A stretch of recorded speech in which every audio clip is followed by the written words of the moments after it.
Welcome back, nerds. Today we are diving deep into the Wheel of Time, Season 3, Episode 7, also known as The Hour That Emotionally Wrecked Me, 6 Ways to Sunday. And this is a scene-by-scene breakdown. We're going to analyze pretty much every choice compared to the books and perhaps do a little bit of sobbing together. Anyway, now a quick explanation of my manifesto. I don't know what to call this, but whatever. Different doesn't mean bad. When the show changes something from the books, I don't rage. I get curious. That's just the attitude that I go into the show with, why did they do this? How does it serve the story? The writers know the ending. They're just taking a different path to get there. And honestly, for me, that's exciting. I love the speculating, the theorizing, and being surprised. That hasn't happened with the books in a hot minute. So yes. Also, of course, having said that, this video has a heavy spoiler warning. I am talking about things from A Memory of Light, the very final book. So if you are show only, turn back now or risk learning how the wheel weaves. But book fans, grab your tissues. Let's go. Let's be nerdy with Lesbian Nerdy.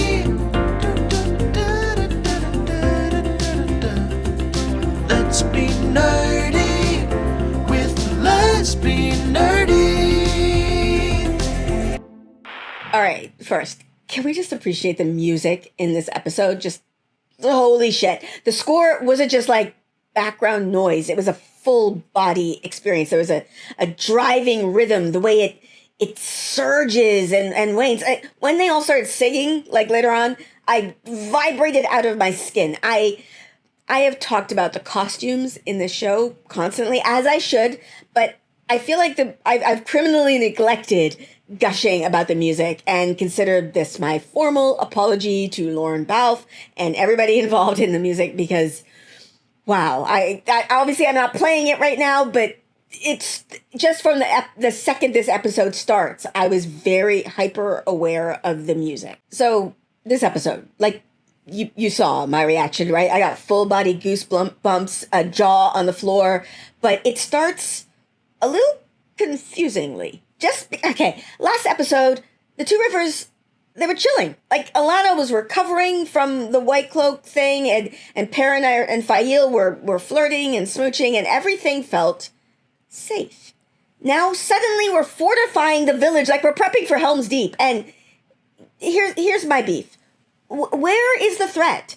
We haven't seen a single Trolloc sniff this village since season 1.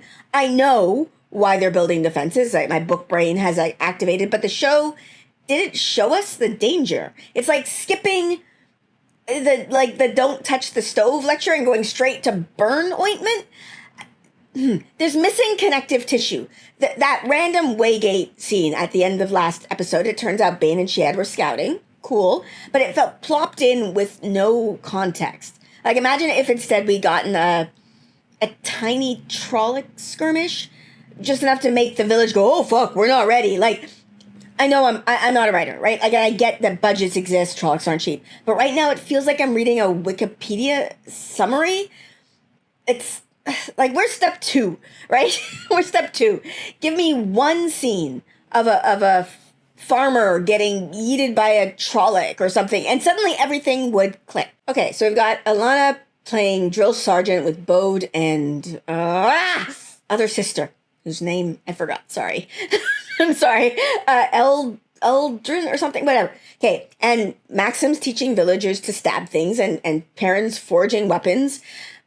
Book fans, we remember how in The Shadow Rising, it's Varen, I believe, who rigs the Two Rivers catapults with, like, explosive weaves or something.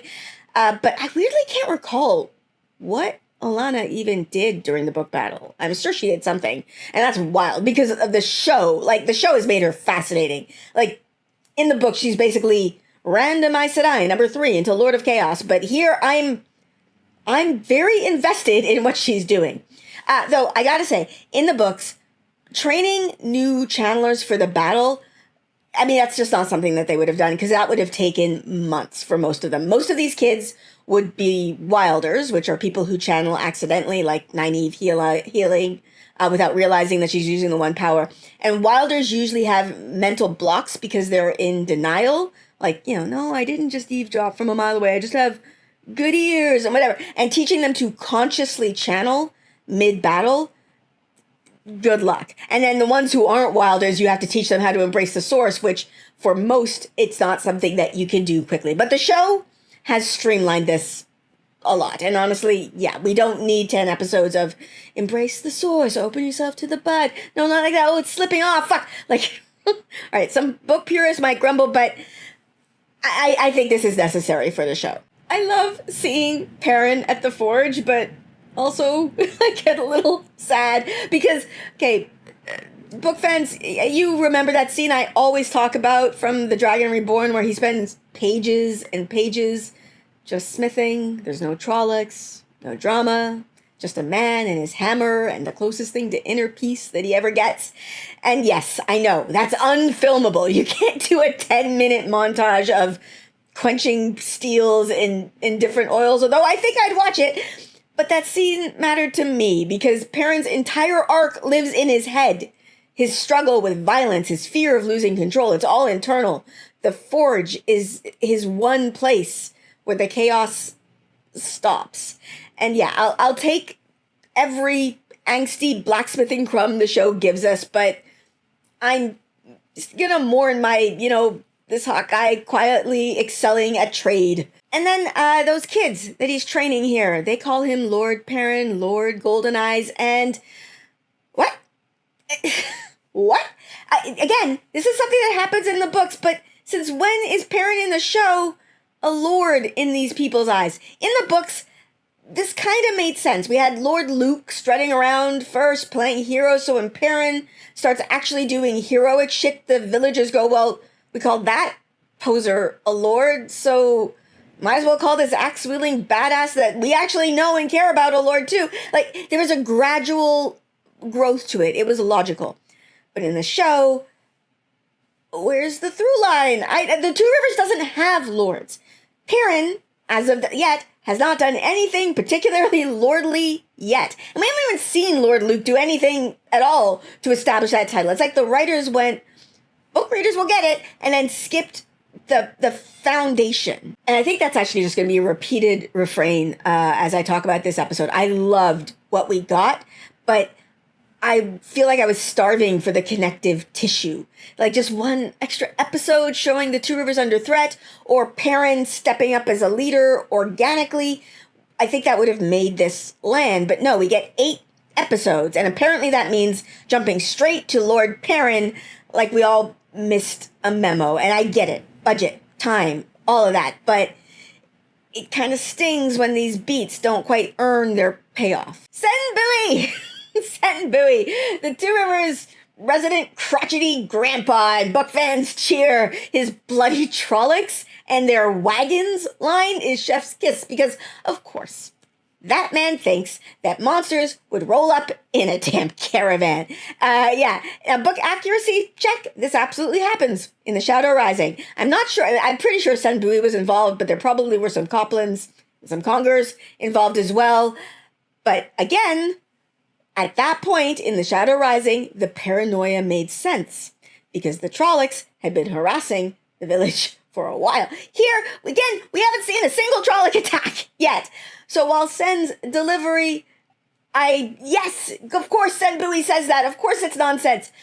The setup feels a little unearned. Hallelujah! The Tuatha'an are back, and they brought the same Isla and Aram from season 1, which after years between seasons feels like a damn miracle. Shout out to Maria Doyle Kennedy for delivering lines that live rent-free in my brain. What better revenge against violence than peace? What better revenge against death than life? Yes. And this obviously is happening later in the show than it does in the books. In the books, he meets the Tuatha'an, I think, right after they do the rescue. I can't remember exactly, but I think but it's before they come to the Two Rivers. Anyway, but I think this works. I'm fine with them arriving now because their big emotional beats happen in this episode. Faile and Perrin's conversation that they had last week, that would typically in the books have happened in the Tuatha'an camp. It hits the same though, whether it's in a wagon or the Wine Spring Inn, it doesn't matter. And I'm so glad they got the same actors. I know not every recast is avoidable. We see that even in this episode. We have a different Mr. Salvier than we had in season 1. But I'm just so glad we were able to bring back these actors. It really does feel like we are getting a through line here. So this scene answers my big question from last episode, which was like, why are they at the Waygate? What's going on? Simple. Parents sent them scouting. But I still have a problem with it, just because why were they feeling the need to scout in the first place? In the books, that would have made sense. Trolloc attacks were constant and the village was on edge. But again, in the show, last episode was Alanna recovering and Perrin and Faile flirting and the two rivers felt safe. And then suddenly, scout the Waygate, quick. It's like, okay, here's how I think we could have fixed it. Again, if the last episode had ended with just a small Trolloc attack, just 5 seconds of claws at the walls or something, the scouting mission would have felt urgent instead of random. And like I said, that's this episode's recurring issue. We're getting payoff without always earning the setup. Aram is ready to dive into the stew like a man who is done with his life's philosophy, while Isla side-eyes him. And in season 1, like, we got his muted colors, costumes, like, compared to the rainbows of the Tuatha'an. That was a neon sign, screaming, this one, he's gonna snap. Here, he's got more color on him, but that was his tell, his being willing to eat the stew with all that. I picked the meat bits out. That is peak, I don't know what to call it. Small town hospitality? I don't know. It's still basically a meat smoothie, but hey, Mr. Salvier tried. I don't remember, actually. In the books, I don't know if we ever got any mention of the Tuatha'an being vegetarian. I don't know. But it works for the show. It's perfect world building. So, yeah. This line, we bury our dead and we go on. What else is there? We heard this first in episode 4 with Rand going through the columns. And now, this is why I wanted the Tuatha'an in this story, why I was disappointed when I thought that they weren't going to be here. Because it connects this story directly to the story that we are seeing in the Aiel Waste. And of course, with Maria Doyle Kennedy delivering it with the weight of like centuries, you're feeling the generational trauma. In episode 4, Rand's ancestors said this exact same words in the glass columns. Now we realize, oh shit, the Tuatha'an and the Aiel are singing from the same tragic hymn book, I guess. Book Aram, I don't like, actually. Like, from day one, he's got this sort of seething rage, like, under his pacifism, even while they're still in the wagons. Show Aram here, he's still charming, but the cracks are showing. When he admits, like, if Perrin had joined us, he'd be dead. It's his first step towards, well, what I'm assuming is going to be a complicated future. In the books, it's Will Alcine, who is like Emmonsfield's resident himbo, who gets the maidens approved for pursuit nod. They're swapping it out here for Aram, which I guess, it works. It wouldn't work if they actually went for Aram, but it works because we are getting a reminder that the Aiel think of the Tuatha'an as lost ones. And yeah, it reminds us of something that we realize that the Aiel don't know yet, that the Tuatha'an are their long-lost vegan cousins. I'm assuming that reveal is going to happen for the Aiel, who are in the waste in the next episode, and I have no idea when Bain and Chiad will learn about it. So at the risk of being a giant lesbian, the hills of Tanchico are out today. And I am choosing to read this as visual storytelling. She's healing emotionally and physically, and finally dressing like herself again. Because all season thus far, she's been very buttoned up and covered up. And this feels more like Alanna being true to Alanna. Or maybe the costume department just knew what people wanted. Either way, bless. Further lore confirmation here. Daisy, Daze Conger? Whatever. And pour one up for our soon-to-be fallen queen. She could see Alanna's weave, which the show has been consistent this season in explicitly tying to channeling ability. And I appreciate it. The solid rules feel good. I have side-eyed some moments where it seems like, male and female channelers might be seeing each other's weaves. But I do have to be fair to the show. Robert Jordan kind of did the same thing early on. Not with the weaves, but with... Remember early on, like in The Great Hunt, when it implied that all female channelers have the ageless face? The man, he was still building the world. The rules got more solid as he went on. And the show, I think, needs the space to do the same. To tighten its rules as it goes, and I just need to let things go. Can we just take a moment to appreciate how good Alanna and Maksim's chemistry is? Because it makes me stupidly happy to see their relationship healing. And as a book fan, I am shocked by how invested I am in these two, because, let's be real, in the books, they are background noise. Whereas here, they're carrying emotional weight that I didn't know this story needed. And I know, I've seen some grumbling about how much focus they're getting, but I don't know, I kind of have a bit of a spicy take on this. And this is something I've said before. The show needs adults. The show needs adults in major roles, because that's something that I think a lot of us book fans forget. That our Emmons Field 5, they're babies. Rand, Matt, Perrin, Egwene, Nynaeve, they are teenagers to like early 20s. And shows that have exclusively young casts like that, they tend to skew heavily towards younger audiences. But The Wheel of Time isn't a coming of... it's not just a coming-of-age story. It is a world-ending story. And for older viewers, like, I'm sorry, most of us book fans are, having adult perspectives helps ground the chaos. So, enter Alanna and Maksim. And yes, okay, Rosamund Pike, we all know Rosamund Pike being the most famous member of this cast. That explains some of her expanded roles, but I do think that the adult factor is definitely a part of it. And here we get Alanna and Maksim, and they are filling that similar gap in this Two Rivers storyline. The Two Rivers adults, like who would be here without Alanna and Maksim, we don't know them like we know these two, and we don't have time to introduce them. Like with Perrin's storyline compressed really, really tightly, we needed familiar faces to bridge that emotional gap. So, yeah, I'm going to take all this Warder flirting and Fig-related innuendo that they're going to give me, because I think it's necessary for us to not feel like we're watching a bunch of teenagers. And book fans rejoice! The iconic wolf banner makes its debut, and Faile saying that she suggested it because Trollocs fear wolves. Chef's kiss, accurate to the Shadow Rising.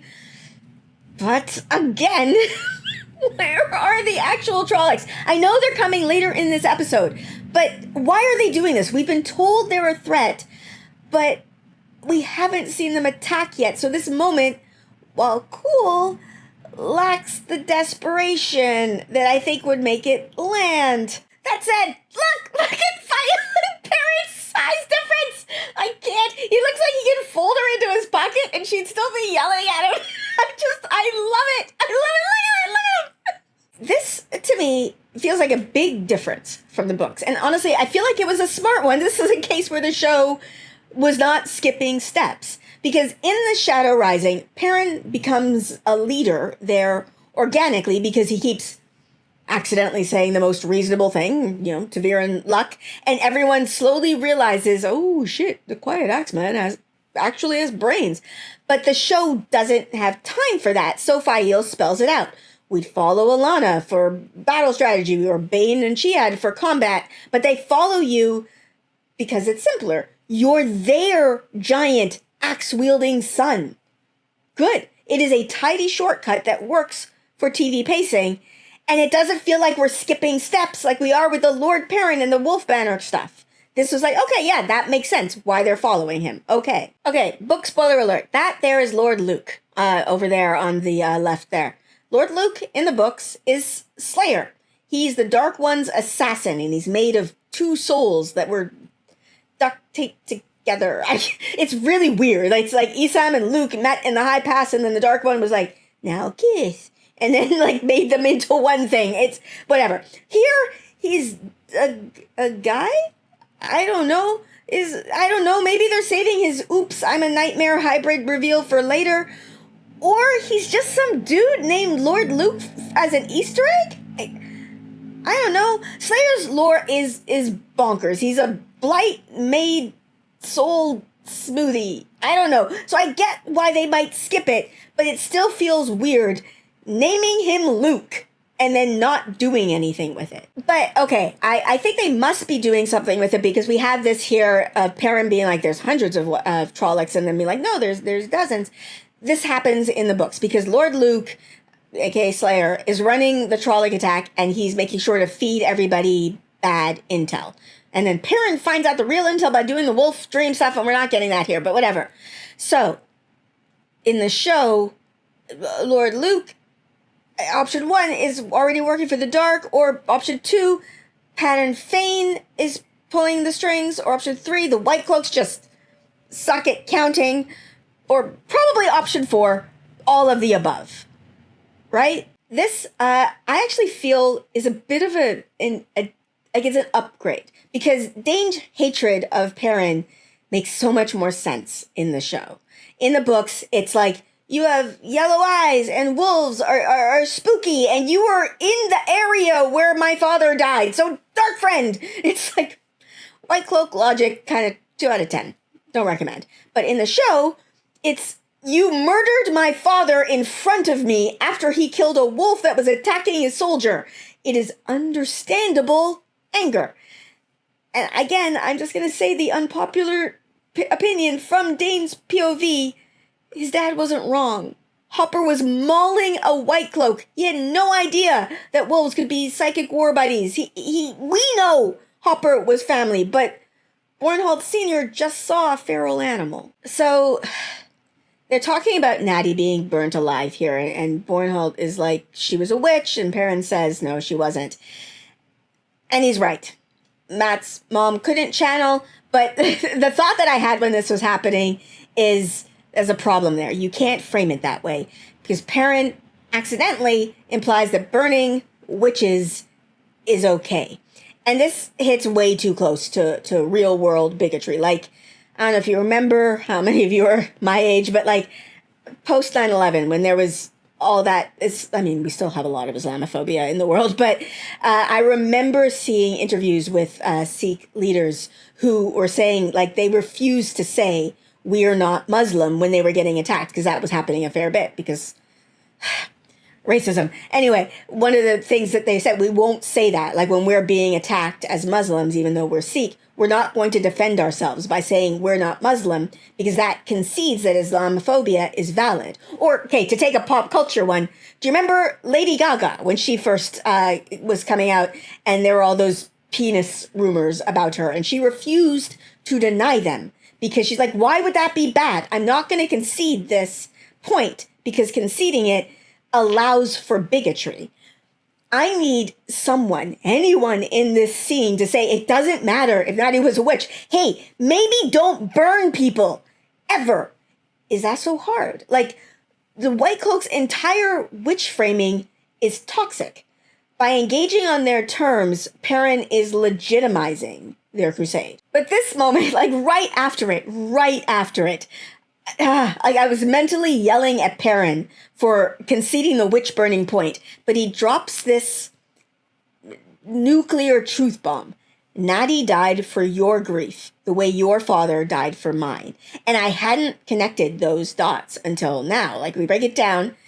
Dane's grief over his father's death leads to reckless decisions, and Natty burns.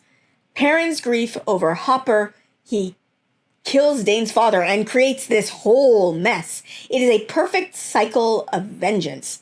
And it made me wonder, is the show setting up a redemption arc for Dane? Because in the books, he's just awful. But here, that line suggests an understanding. And given how this episode ends, let's just say I'm intrigued. This deal between Perrin and the White Cloaks happens in the books, but there are some key differences. In the Shadow Rising, the White Cloaks come into the Two Rivers, like Perrin's like, okay, come in, help, and then I will surrender with you. So they come in, they don't lift a finger to help, and then basically go, cool battle, bro, now surrender or die. But in the show, well, we'll get to there, they actually helped. So I don't know how this is going to resolve. Okay, this is completely off topic, really, but Bain and Chiad here, I still can't tell them apart, I'm not sure which one, but they ask Loial, what is that word after king? And he goes, it's a name. And I felt completely seen because it's one of my biggest problems when I'm reading Korean. Because in English, capital letters tell you, hey, this is a proper noun. Don't stress. But in Korean, I often I'm like, is this word unfamiliar because it's a name or because I'm bad at this? I don't know. There's no clues. And it's just suffering. So I'm assuming that the old tongue also does not have capital letters. Also, just going to point out, tiny lore win. The names Loial lists here, King Aemon, I'm pretty sure those are 100% book accurate. RJ loved his sort of etymological world building. And so King Aemon leads to Emond's Field. And the show is keeping that alive. First watch.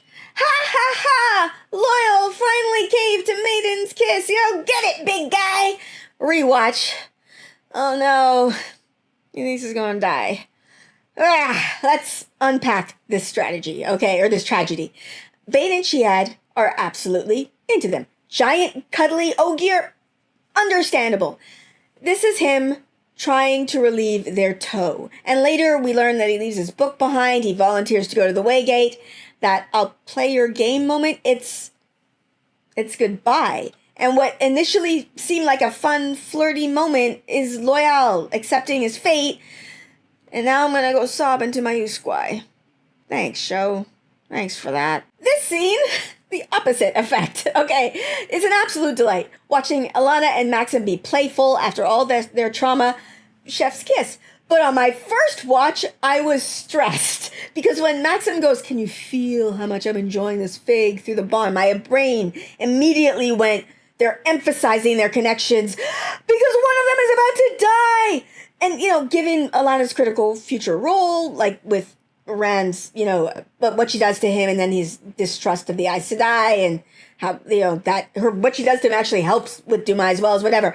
I was certain that Maksim was doomed. But no, turns out we can just enjoy their chemistry. So unlike the previous scene, which was one that was harder to watch on a rewatch, this one on a rewatch was just oh, I can just have fun with this. Yay. This is why I'm obsessed with Show Alanna's arc. In the books, she's basically random Aes Sedai who does a terrible thing, and then, well, whatever. That's basically it. But here, her warrior relationship with Maksim and Ivan, but until Ivan died, whatever, I don't know, it resonates. And Maksim's quiet moment, here, don't do that. That's what Ivan did. We're gonna make something new. It is grief and it is love. They are not replacing Ivan. They're rebuilding around that loss. And I don't know, Maksim isn't even in the books. Okay, she has a warder in the books, but I think his name is something very similar to Owen's name. And so they just changed it because, when you're reading it, you can see different spelling. But if you're just hearing names that sound similar, whatever. I don't know.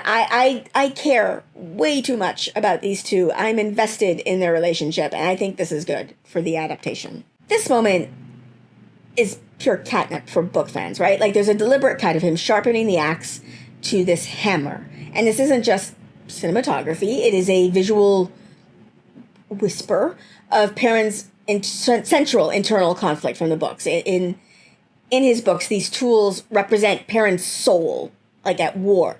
The axe, in his mind, exists only to destroy, although, never mind, you could theoretically chop firewood with it, but it's a battle axe, and Perrin's guilt sort of paints it with blood. And the hammer is a builder's tool that can kill if needed, but whose purpose is creation.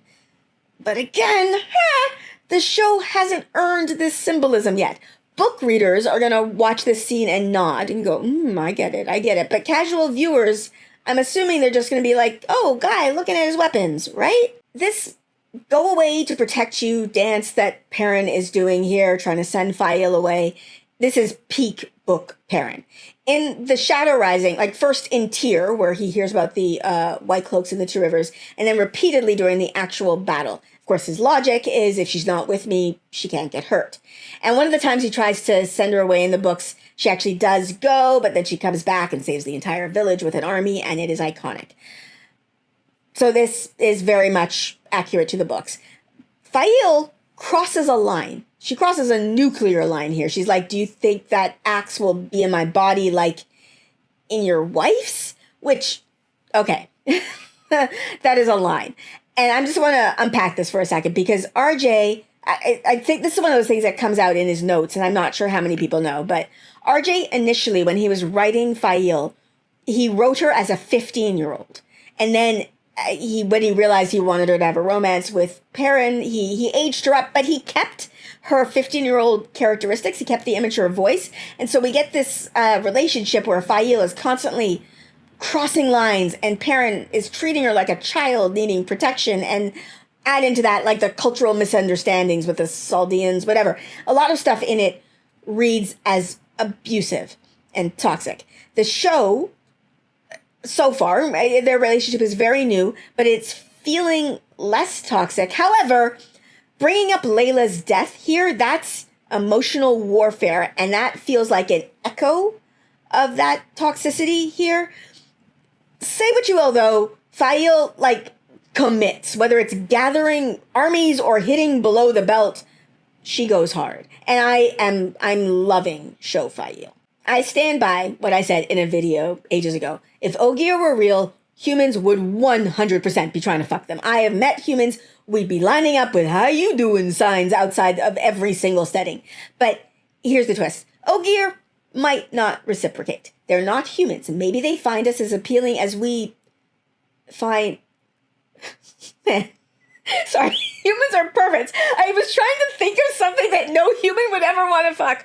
But whatever. Okay, maybe Ogiers look at us the way most humans look at, like, toasters. And this scene almost confirms it until we get the big reveal that, like, no, Loial was basically trying to not participate in order to make them save his life, right? So that brings me to my new burning question.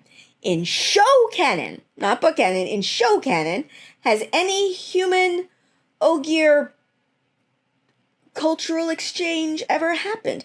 RJ never went there, but we've got Bain and Chiad in full Ogier thirst mode. I want some answers from the show. So, okay, just to outline Loial's plan, just in case, his plan was to play Maiden's Kiss badly on purpose, force them to stop before they kill him, toe balanced, they can leave safely. Except, my sweet summer Ogier, he forgot one thing, their Aiel. Did he really think Maidens of the Spear would go, well, that paid, time to ditch this fight? Like, Loial, he's naive, calculating, but missing the the Aiel nature, and that's why we love him. Even his failures... are adorable. This moment is gold, Perrin shows Matt's little sisters that sketch of him blowing the horn, and their reaction it's fucking priceless. They laugh their ass off because, of course, it's their big brother looking like a dork with a glorified, I don't know what to call it, like it's a trumpet, but not really, and they're calling it a sheep's bladder and dubbing Matt the bladder blower. I'm sorry, it was chef's kiss. It was such a sibling thing to do, roasting Matt even though he's not there, and it's like he's haunting them through sheer chaotic energy. And honestly, I'm just glad these girls are healing after everything, like losing their mom, Daddy, who, let's be real, was a hot mess in season 1. But whatever, who went out like a hero saving them. And now they're joking and teasing and being little shits. It's weirdly wholesome. Like, yeah, the trauma is there, but so is their resilience. Alanna here drops a tactical nuke of common sense. I burned all the bridges so the Trollocs can only come through the mountain pass. Brilliant. Look, we just got a single choke point. It is clean, simple, and very, very TV friendly. And I know, like, some book purists might side-eye this. In the books, the Trollocs attack from multiple sides, and my friends Nablus and Lauren from Unraveling the Pattern made a whole damn video breaking this down. I'm assuming, I think it's on Nablus's channel. Might be on both of their channels. You can check it out, though. But we have one episode to wrap this up. We don't have time for, Strategic Defense Simulator 2025. So, yeah, burn the bridges, funnel the monsters, and let's focus on the emotional beats. I thought this was a smart adaptation call. This is where the Tuatha'an step up to protect the children if shit hits the fan. And I felt this moment. In the books, Perrin explicitly calls out how brave they are. Like, just because they don't fight doesn't mean they're not willing to stand in the damn fire to save others. And it's such a powerful moment because the Battle of the Two Rivers is all about ordinary people finding extraordinary bravery in different ways. But in the show, we get Perrin justifying this by saying that Tuatha'an can run really fast. And, it's funny, Bain and Chiad immediately side-eyeing, like, hey, we are the marathon champions. And look, I get it. TV has to streamline, but I wish we'd gotten even one line acknowledging their courage here. Something like, I know you don't fight, but that doesn't mean you're not brave. Use your speed to save our kids. Because it was weird. Like, right now, when I watched it, I was like, I got teary crying over a book moment that wasn't even in the show. Like, my brain just edited it in. Got Aram here reacting. And I just have to, once again, shout out Pez, the costume design guru, because she has taught my brain to see things. And, like, once you see it, you can't unsee it. Aram here is shedding the Tuatha'an colors, literally. Like, he's usually, he had a more colorful jacket on, but now he's muted. He's just got that one red stripe clinging to, like, the last thread of his identity. The rest is all monochrome, like he's blending into the background, like he's already halfway to becoming someone else. It's a brilliant visual metaphor. This is the moment Aram starts peeling away from the way of the leaf, and the costuming team didn't need a single line of dialogue to sell it. Okay, so Loial volunteers to go and close the way gate. This happens in the books, but of course there's some key differences. First of all, Gaul. Gaul is there in the books. Gaul does not so far exist in the show. And in the show, Loial is carrying around that Avendosora leaf like it's a house key, but book fans know the leaf is actually part of the door in the books. You find it carved onto the door or the gate or whatever. You touch it to remove it, and then you pop it back on to close it. It's like a magical deadbolt. And then in the books, because he locks it from the outside, Trollocs do get wrecked by Machin Shin for a while until Slayer, Lord Luke, figured out the trick. And then Loial realizes, oh shit, I should have yanked the leaf off because that will kill the gate permanently. So he and Gaul pull off this insane mission to properly lock it down. And the best part is they both survive because Robert Jordan loved us. Anyway, meanwhile, in the show, let's just say I'm already preparing emotionally for this to how it went differently. Perrin here doing his best concerned golden retriever impression, trying to convince Loial to leave by being weirdly intense about book preservation. Like, obviously all of Loial's books should be preserved, but my dude, I get it. You're trying to get your friend to safety without hurting his feelings. And this is very book Perrin coded. Like, remember when he tried the same shit with Faile? Like, oh, beloved, love of my life, only you can go tell Queen Morghese about this because you're so royal and diplomatic, and definitely not because I want to get you far, far away from danger. And Faile, being the queen that she is, pretends to agree, then goes and raises a whole damn army to save his wool-headed ass. And I think Loial here sees through Perrin too. There's like this unspoken understanding. Perrin framing it as protect this knowledge to preserve Loial's honor, and Loial recognizing it's really about keeping him safe. It's, showing us how well these characters know each other. Okay, I already pointed out the size difference between Perrin and Faile, but look how massive Perrin is just standing next to this normal human man. Like, dude is built like a walking brick house. I know we talk about Rand being tall and stuff, but Perrin, he's a giant. Oh my gosh. This moment, full body chills. Like every time, whether it was my live reaction, my rewatch for fun, or when I was taking my notes, this scene wrecked me. Bringing back Weep for Manetheren as a battle cry, a battle chant. It's, chef's kiss while sobbing. Okay, first off, 2 weeks of songs. Is Rafe Jenkins trying to kill me by giving me everything I want? If the show was made exclusively for me, we'd have at least a song an episode, but 2 in a row, I will take it. And it's so book accurate in spirit. The Aiel and the Band of the Red Hand literally sing their way into battles, and it's epic. And if we get more seasons, I need more of those moments. Secondly, fuck you, Trollocs. Not just for the murder and the mayhem, but for cutting off the song before the second verse. I know it exists. I heard it in a behind-the-scenes clip. Mighty Oak of Manetheren, the sword cannot be broken. Beauty, strength, and wisdom long. Give me the lore, you cowards. Long ago is that line. Sorry, I just get so mad that they cut it off. Ugh. Okay, here's the thing, actually. It's a little bit wild. I don't know if, like, show-only watchers or casual viewers, people who aren't rabid about it like me, and I'm assuming a lot of you, will even remember this song from season 1. For me, it's been kind of a part of my daily life.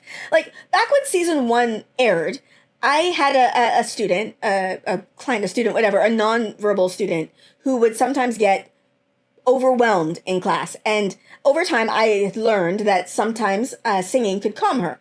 And on one particularly rough day, very shortly after the episode where this song was first introduced came out, she was having a bit of a meltdown, and I was trying to remember a song or think of a song to sing to her, and Weep for Manetheren was the only song that my stressed brain in that moment could remember.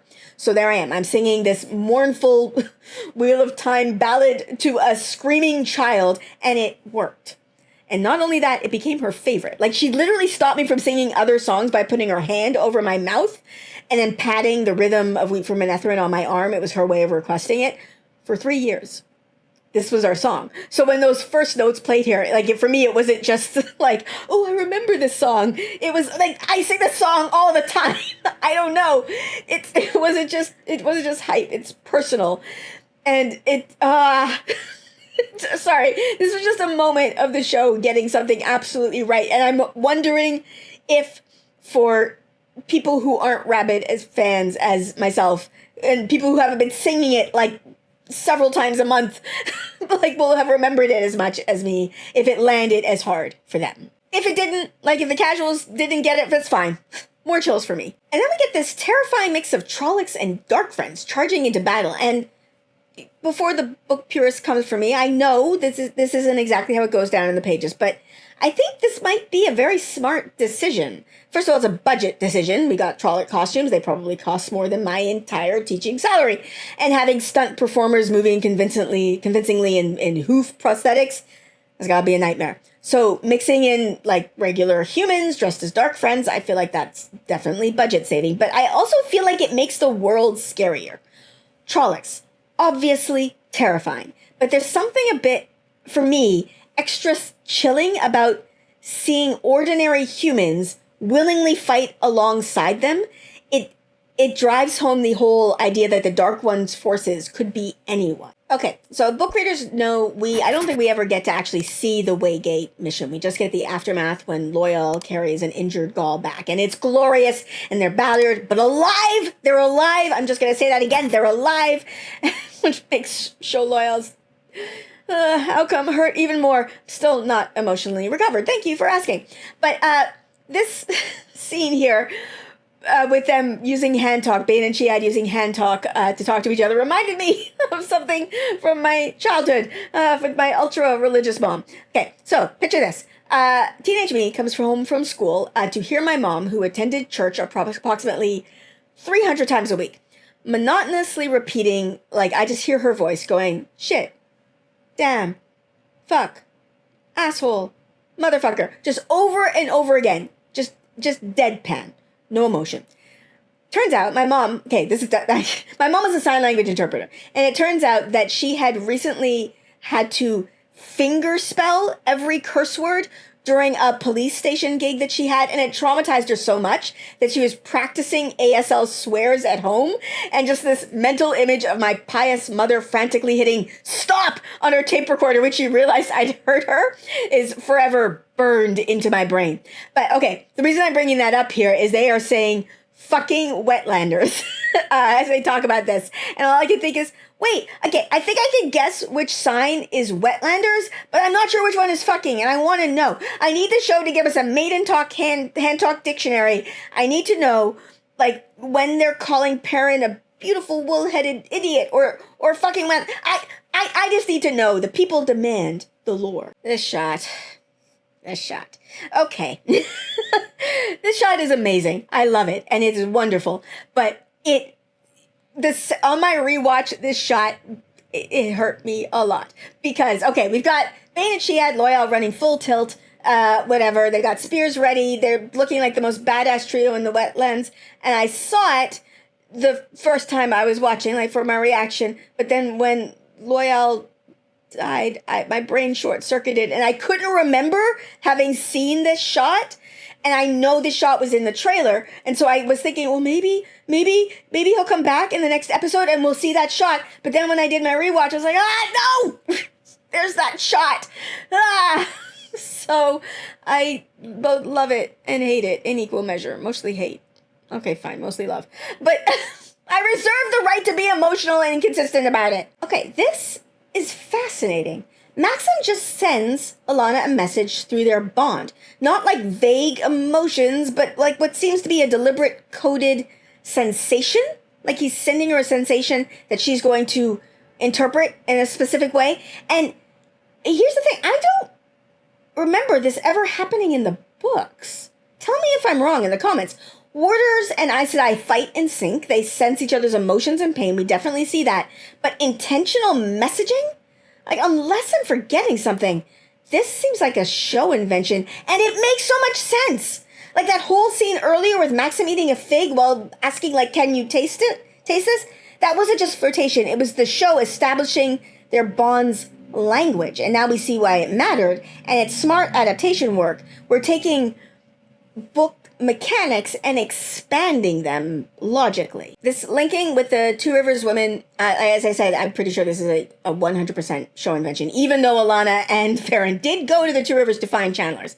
And I do think it's a smart one. In the books, especially Daisy Conger, I said I would have taken one look at her age, even if she was a channeler, and gone, pass.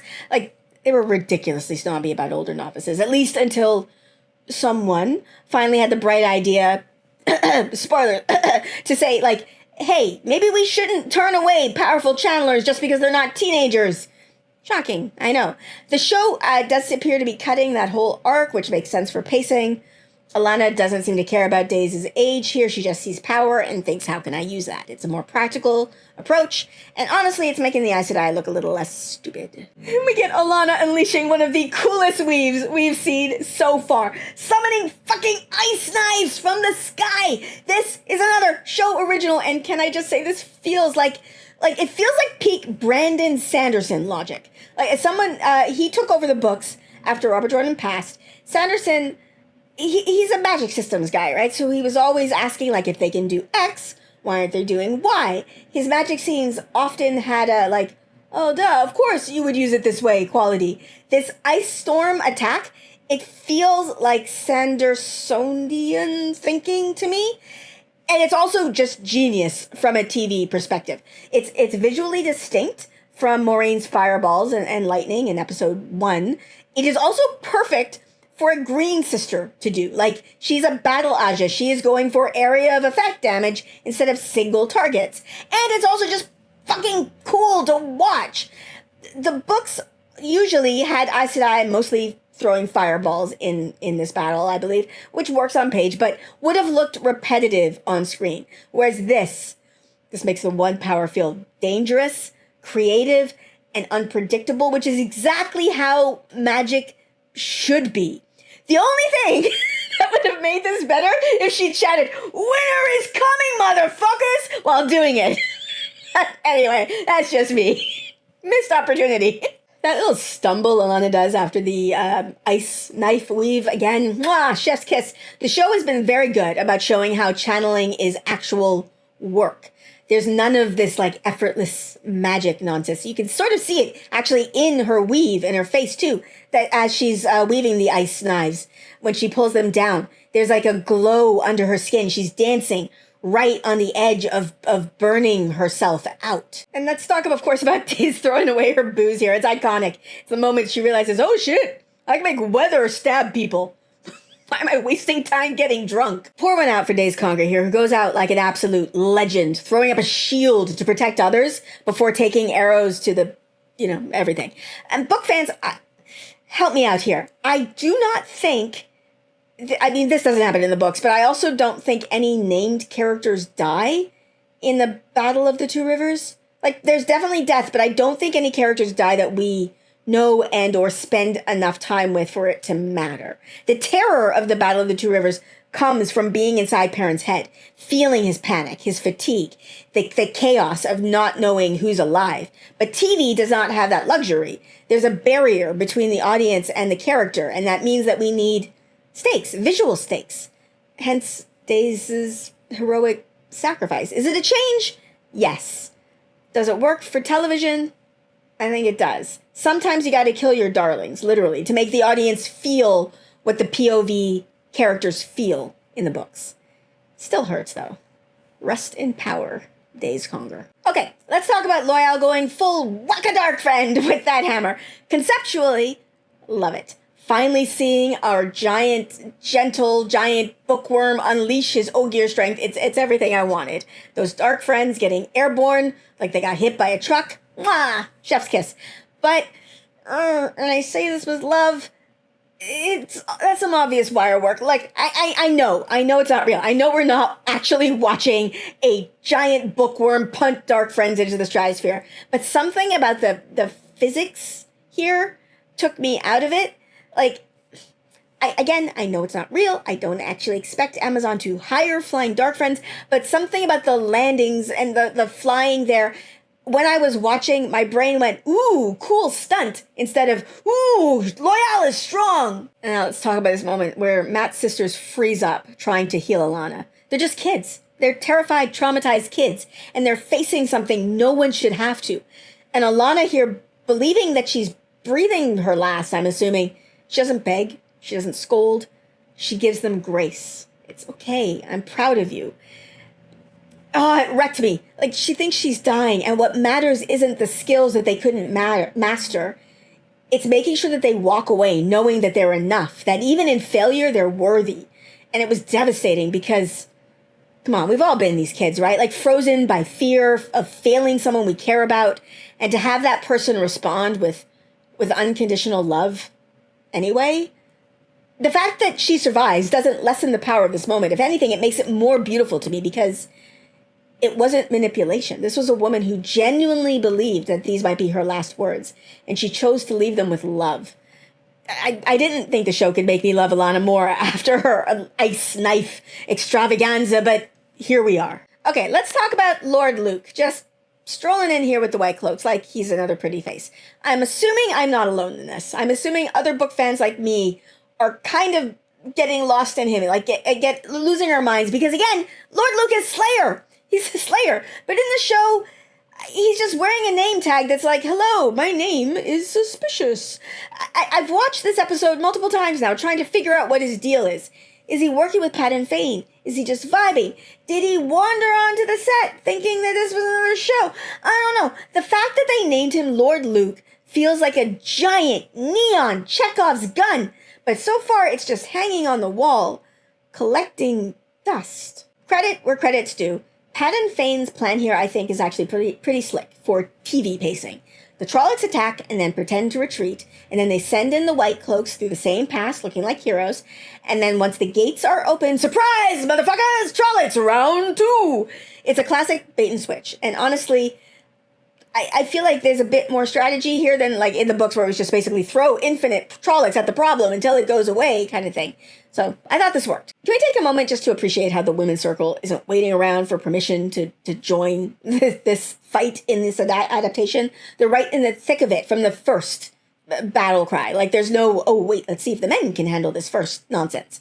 And of course, book fans, we remember, right? The Whitecloaks were involved in this. Basically, Perrin sells himself into their custody just to get their useless asses to show up, and then they show up and don't do anything, and the women only join when it's clear that the Whitecloaks aren't going to lift a finger. And don't get me wrong, that moment in the books where the women finally join the battle, it's iconic, right? Like I get goosebumps every time. But there's something powerful about them not needing that dramatic reveal, because of course they'd be fighting from the beginning. They're part of this community too. It feels truer to the spirit of equality that Jordan was aiming for, even if sometimes things got tangled in the gender divides in the books. show only moment here. Loial trying to smash away gate with his hammer, like an Ogier-sized toddler having a tantrum. In the books, the solution is a little more elegant. I don't know, whatever. You just remove the Aventusaur leaves, which are literally part of the door, and it makes them permanently unusable, and eventually the door dies. But here, he's basically trying to give himself tennis elbow, trying to break what is clearly the most indestructible piece of architecture in the Westlands. The visual is cool, though. Like, the way the hammer strike sends out those weird shockwaves, it's cool. All right, I want to talk about this moment here. It's a bit of a nightmare fuel moment for me, because earlier on, we saw these Trollocs chasing the Tuatha'an, or this one Trolloc, I should say, chasing the Tuatha'an, and there was, like, some jumping that, to me, looked a little bit like, I don't know, the CGI looked a little bit questionable, but there's a shot here, this one, where it jumps like that. When I was rewatching, not during my reaction, on my rewatch, I actually did a whole full gasp, jaw open, that the distance it covers in one leap. That it was the stuff of nightmares for me. And book fans will remember this as this is classic Trolloc behavior, right? The Trollocs are by nature, they're lazy and they love killing. That's like their two main qualities: lazy things that love killing. So I can see a Trolloc wandering off from the horde for some solo murder fun. But I'm very curious to know what show-only fans are going to think. Like, are they going to wonder why there's only one Trolloc out here? Because with my knowledge from the books, this makes perfect sense. They're basically murderous toddlers with weapons. This moment with Aram picking up a Trolloc weapon to protect a baby he's carrying, it's devastating. And it's different from the books. In the books, the Tuatha'an arrive at the Two Rivers basically already traumatized. They were outside of the Two Rivers, and then they get attacked, and they arrive at the Two Rivers, and they're traumatized, and Aram is angry. He is full of rage and grief over, his lost family. And when he picks up a weapon at the Wine Spring Inn, it's not in a moment of desperation like this. It is an act of rebellion, and his people disown him on the spot. It's brutal. But here, he's picking up a weapon for the purest reason possible. It's to defend an innocent, a literal innocent baby. It echoes what we saw in episode 4, Aiel's history. That first weapon was taken up in defense, not in anger. And like what I said, this is why I wanted the Tuatha'an to be part of the story. It's because it's connecting the season's themes, the Aiel's history, the Tuatha'an's philosophy, and now Aram's choice.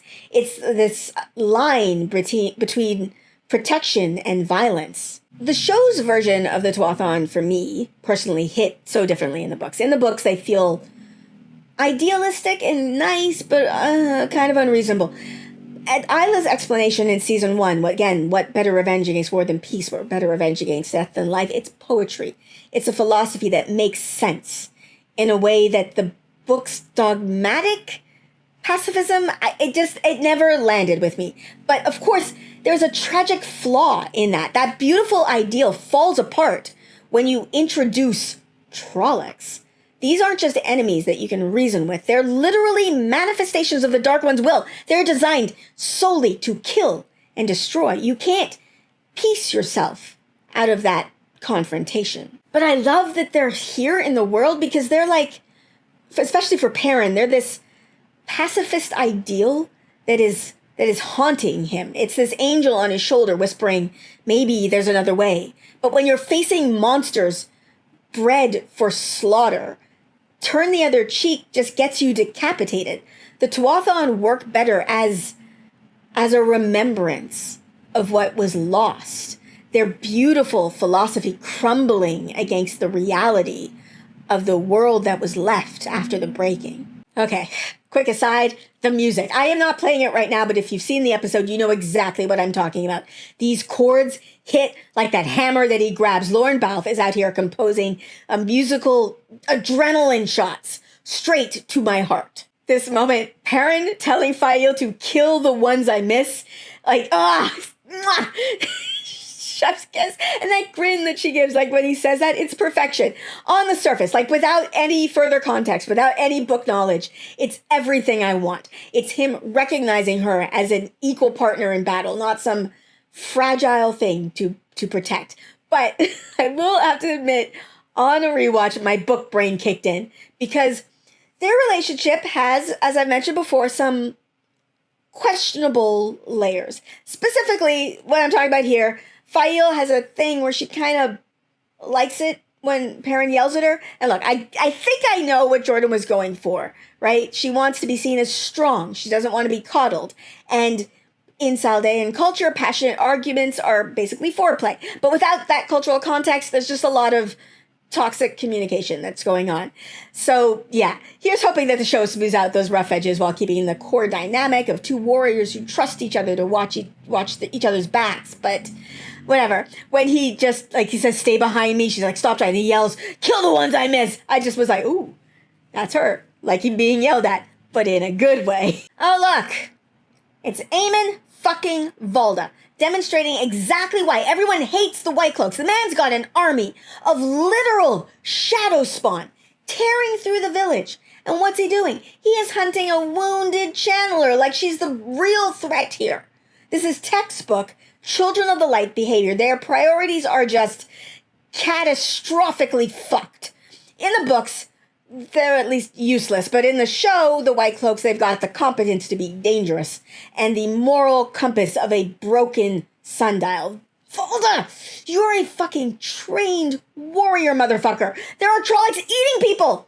Maybe deal with that before playing witch hunter. Is being the worst your actual job description? Then justice, sweet burning justice. Matt's sisters turning Valda into a human campfire is amazing. Not just because show Valda earned this, and he earned it 100 times over.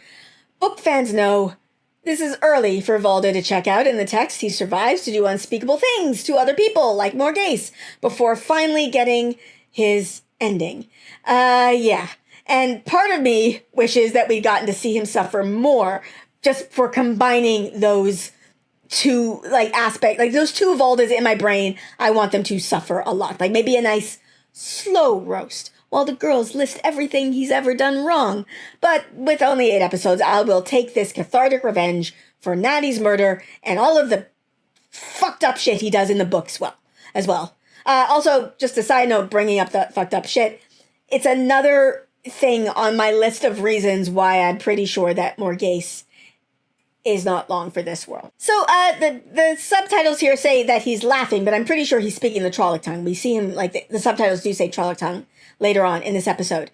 And yeah, that's a deep cut. We saw Trollocs, like, sort of talking a bit in the episode 1 of the show, but I don't think the show is established that they have a full language, like, let alone that's a language that people could learn. In the books, like, they have not just a spoken language, but a written language. And in the books, Fain is so corrupted by Mordeth, like, he's just whatever. I don't know what they're doing with Fain in the show at all, but I just thought it was cool. They've got him speaking the Trolloc tongue, just showing, yeah, of course this motherfucker does. He is really, really evil. All right, let's talk about this moment that had me screaming at my screen. Why doesn't Perrin kill Pat and Fain here? He's got him at axe point. The man just destroyed your home. What's the holdup? First take, it feels wrong. After slaughtering dark friends and Trollocs left and right, Perrin hesitates with the worst of them? I get that narratively we need Fain alive, but in universe, my suspension of disbelief was strained. What I think they're going for, and things that I sort of picked up on a rewatch from, some of the subtitles and whatever, I think they're going for a tactical brain here, because Perrin realizes forcing Fain to withdraw is their only hope. The villagers are exhausted and outnumbered, and Fain controls the Trollocs. The other thing I think they might be going over here is Perrin choosing wisdom over vengeance, although I'd argue that Fain deserves both. I do think this is continued fallout from Barney Harris leaving in season 1, because if you remember season 1, there's a bit of a confrontation between Perrin and Fain.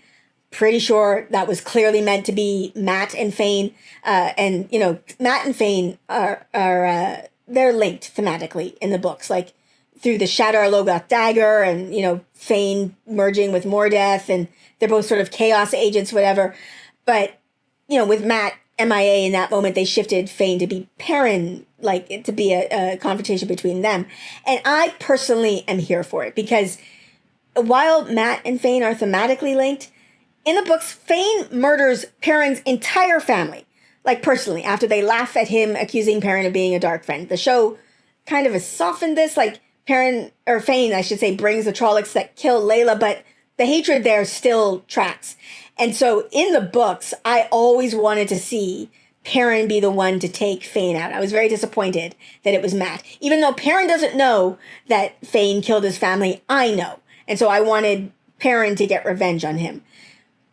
If we get more seasons of the show, maybe I'll finally get to see that. Like, maybe I will get to see Perrin be the one to take this bastard down. I don't know. I just know for me personally, just melding things from the books and the show in my brain, I would find that really, really satisfying. But of course, let's be real. The real meta reason that Fain lives in this moment is because the writers need him for later, which I guess fine. But I will tell you, the first time I watched this, I was very, why isn't he killing them? I don't understand. This is the moment that shattered me. The moment I stopped actually being able to process things that were happening in the episode. Loial, pretty sure, dies here. This does not happen. Book fans, we know. This does not happen in the books. Our beloved Ogier survives through the entire series. And this hurts because, well, it's Loial. Is there a single person in this fandom who does not adore him from his first hasty appearance? Like, but here's the truth. Here's the painful truth. As much as I love him, I didn't think he was going to make the show. None of us did. I shouldn't say none of us. I'm sure some people did.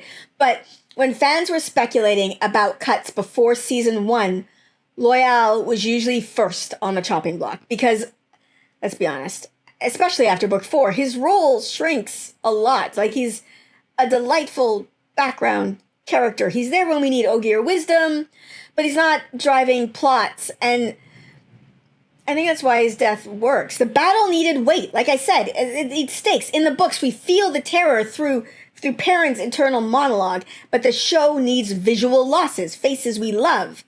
And who better than the purest soul in the series? It's brutal, it's devastating, and it's effective storytelling. And I do have to tell you, especially my first watch, like the one that I did the reaction for, I spent like pretty much the rest of the episode mentally scrambling through the later books going, but what about no, someone else could do that and coming up empty. Like, it just, everything that I could think of that he did could either be done by somebody else or doesn't actually need to be done for the story to happen. And so this feels like it's the right narrative choice, even though it feels wrong in my heart. But on a rewatch, like when I didn't have to be talking because I wasn't doing a reaction, I noticed something. The music that plays while Loial is here in the ways, like when he's banging the door with his hammer, and here there is a motif that is playing, and it is the theme for when Mat blew the horn of Valir. And like you heard it even when he was doing his fight with the boys, the Galad and Gawid there. It is the Heroes of the Horn motif. And now that to me still reinforces, I know there's a lot of people out there trying to find ways that he's not dead, but that hero music reinforces that our favorite Ogier is probably dead. But what if he has been promoted? What if Loial is now a hero of the Horn? Like, it's a canon stretch, but it's not unthinkable. We spend half of this story in the world of dreams, where the heroes, that's where they chill between their resurrections. So let's be real. If anyone deserves a spot in that legendary roster, it's this gentle giant who died saving a village that wasn't even his home. So maybe this is the show's way of giving us a loophole, letting Loial return in spirit without undermining his sacrifice. So, a theory that I had postulated, and probably from someone else, I don't know, but a theory that I liked was that Uno could be the voice of Hopper in the dream if we ever get Perrin learning how to do the wolf dream properly. Loial could be a part of that too. And he definitely has instructor vibes. Just, I'm grasping here, but that music was obvious. That music was definitely there. And the Waygate goes out with a light show, because this is television. Right? In the books, I'm pretty sure you could walk past a dead Waygate and you wouldn't know the difference. It's whatever. But we get magic fireworks and this screams, this door closed for business, and it is perfect. It works for the scene, but I'm just pointing out a difference between the books and the show here. All right, this is a moment I was kind of waiting for. Perrin says, "Then why do you smell afraid?" This, I believe, is the first time that the show has hinted that Perrin can smell emotions. It's not just, ew, Trolloc breath. It's like full-on Betazoid empath shit. And I want to talk about why this matters and why this, if they go with the books, although I don't know how, but this is in the books. It's what fucks up Perrin's love life a lot.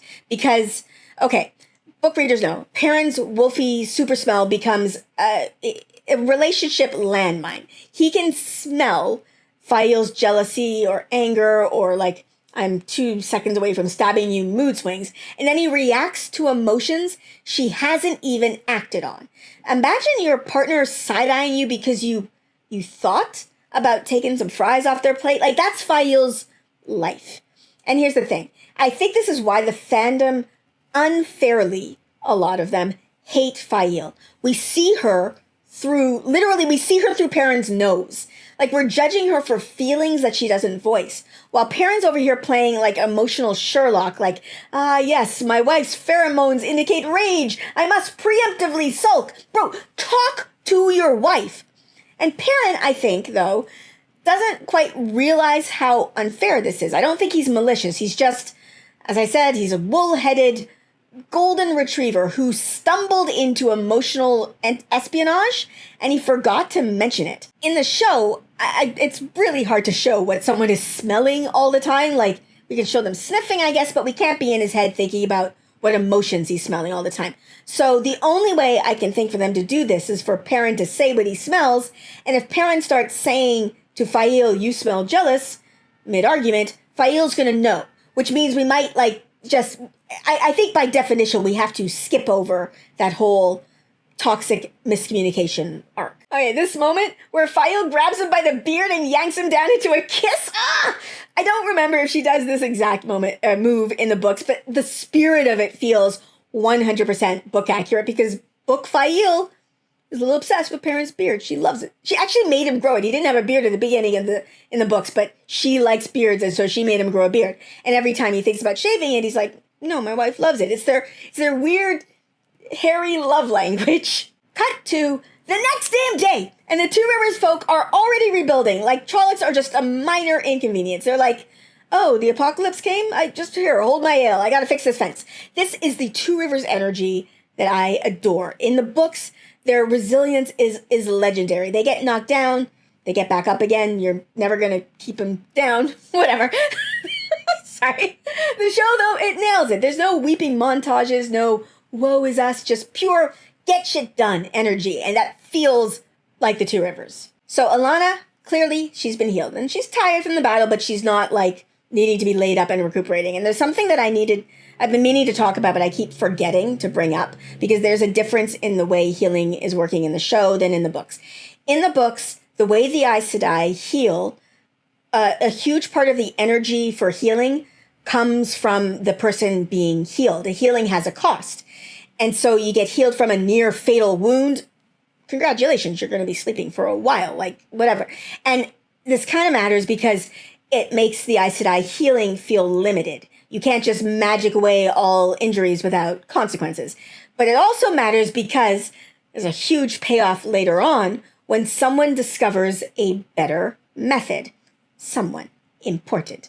And so by skipping this fatigue in the show, I'm wondering how they're going to handle that future reveal if we ever get there. Will the new method just be faster?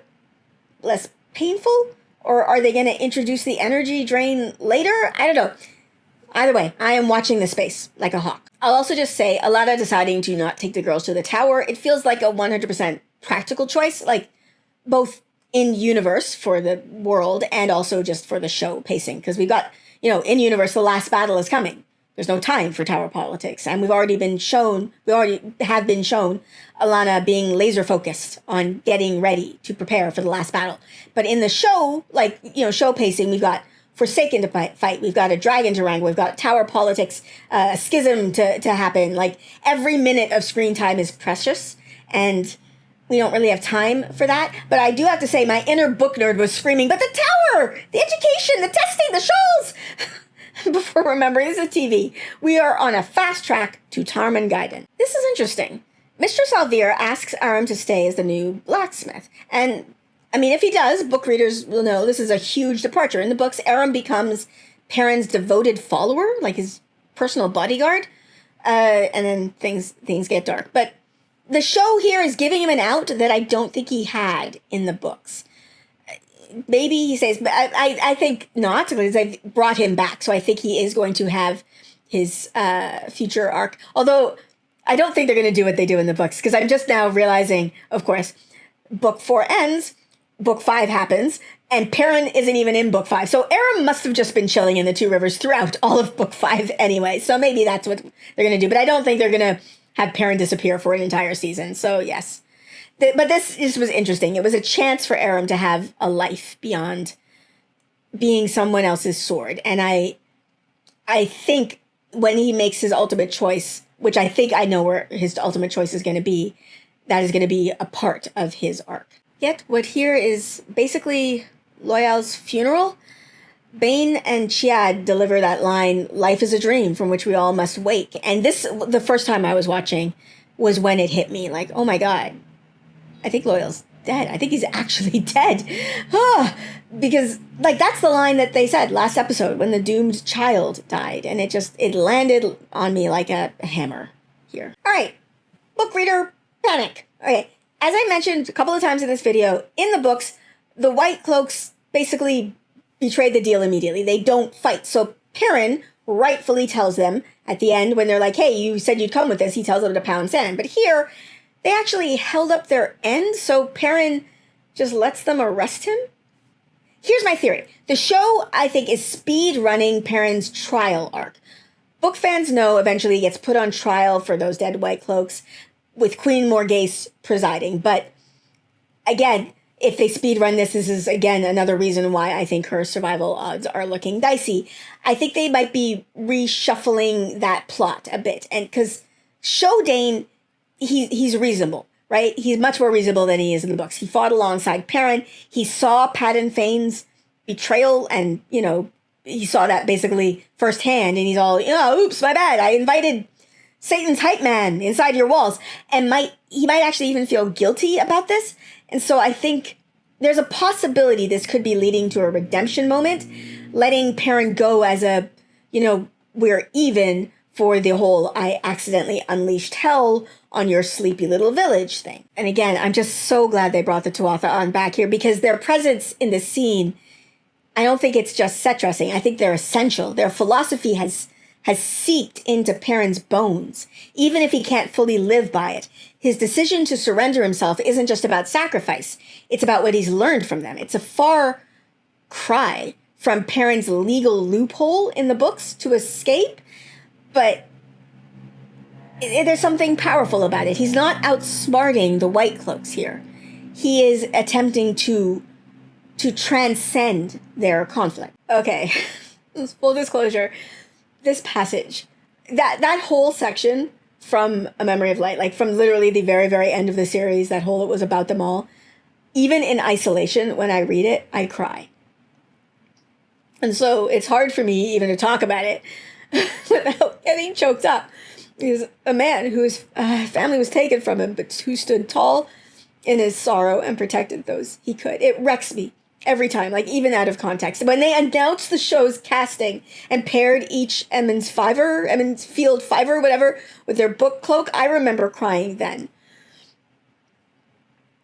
But hearing Loial read this now, it felt almost like a eulogy. Like I had a full-on, wait, is Perrin going to die? Panic moment. This is from the very end of the series. Why are we getting it now? I don't think so. Like I wonder. Like this is the show's way of telling us this is who Perrin has always been. Like it's not a spoiler. It's a reminder. I don't know. I'm just letting you know what happened in my brain. My brain went, this is from the end of the books. Why are we getting this now? The villagers shout, "Hail Perrin Goldeneyes, Lord of the Two Rivers." And personally, I think this is where it should have started, because it feels earned here. He's being marched out by Whitecloaks, and his people are defiantly claiming him as theirs. And I think that's how you build a title, right? Instead, we got it earlier with zero setup, and I was left scratching my head of like, what off-screen heroics did I miss? But this moment, it's perfect. Tell me, though, in the comments if I'm wrong. Like, did the Lord Goldeneyes thing land better for you here, or were you as thrown as I was earlier on? Like, I'm glad we got it, but I don't know. I think they could have saved it for this moment, and it would have worked and landed emotionally. Okay, final thoughts on this roller coaster of an episode. The first thoughts was, where did Lord Luke go?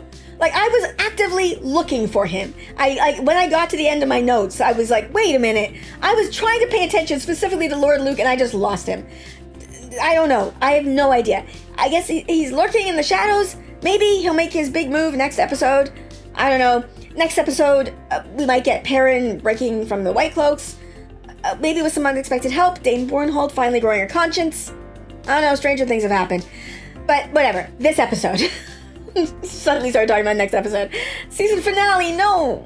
But whatever, this episode was a masterclass in emotional payoff. I had full body chills, goosebumps, tears, you name it, I felt it. That Weep for Manetheren moment alone was worth every second. It's the kind of scene that makes me forgive any pacing hiccups or missing connective tissue, although I still wish we'd had more build up in earlier episodes. But when the highs were this high, I'm not going to complain. So much of this felt like a love letter to book fans. We got Loial's voiceover and those passages, and the Tuatha'an influence on Perrin, and the Aiel wisdom sprinkled in, and the changes, they worked, I think. They make sense for television, and that is a beautiful thing. But let me know your thoughts on this in the comments below. If you enjoyed this breakdown, if you like my content and you want to support me, I also have a Patreon that is linked in the description below. To my patrons, as always, and again, thank you so much for your continued support. This is possible because of you, so thank you so much. And with that, I am gonna end this here, so please like, subscribe, and I will see you next time. Bye!